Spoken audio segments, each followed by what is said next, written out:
எனக்கு தான் அதிகம். ஒண்ணும் கிடையாது, எனக்கு தான் அதிகம். எனக்கு தான் அதிகம். ஃபிளாஷ்பேக். என்ன பங்கு வாங்குவாங்க. ஒரே ஜாலிதான். எனக்கு தக்காளி போட்டு நீங்க வேணா ஜாலியா இருக்கலாம், வெங்காயம் போட்டவங்க என்னைக்குங்க ஜாலியா இருந்திருக்காங்க. தக்காளி முதல்ல என்ன விற்குன்னு தெரியுமா உங்களுக்கு? வெங்காயம் என்ன விலை கிக்கின்னு தெரியுமா? சுமந்து பார்த்தா தெரியும் வெங்காயம் தூக்குறது எவ்வளவு கஷ்டம்னு.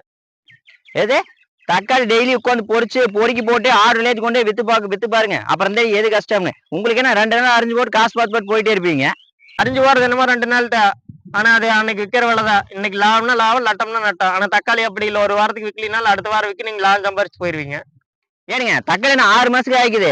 அடிக்கிற வெயிலுக்கு பூரா போல 10 நாள்ல வளர்த்து போயிடுது. 11ஆவது நாள் போய் பார்த்தோம்னு வச்சுங்க, செடியில பூவும் இல்ல பிஞ்சும் இல்ல. எந்த காசு கொண்டு நாங்க லாபம் சம்பாதிக்கிறது? அதெல்லாம் கிடையாதுங்க. எப்படி பார்த்தாலும் நட்ட கணக்கு வெங்காயம் வச்சவங்களுக்கு தான். அது எப்படி தக்காளி வச்சவங்களுக்கு நட்டமாகு? அது எப்படி உங்களுக்கு 2 நாள் செலவு, எங்களுக்கு தினம் செலவு இருக்குது. எப்படி பார்த்தாலும் நட்டம் எங்களுக்கு தான் அதிகம். ஓ, சொல்லிட்டே இருக்கணும்ல. அதெல்லாம் கிடையாது, நட்டம் எங்களுக்கு தான் அதிகம். நட்டம் எங்களுக்கு தாங்க அதிகம். சொல்லிட்டே இருக்கிறோம். அதெல்லாம் முடியாது, நட்டம் எங்களுக்கு. எனக்கு தான் அதிகம். ஒண்ணும் கிடையாது, எங்களுக்கு தான் அதிகம். கிடையாது, எனக்கு தான் அதிகம். எனக்கு தான் அதிகம். ஐயோ, ஒரு பைத்தியக்கார பைலட் மாட்டிக்கிட்டு படுற பாடு. சரி சரி சரி.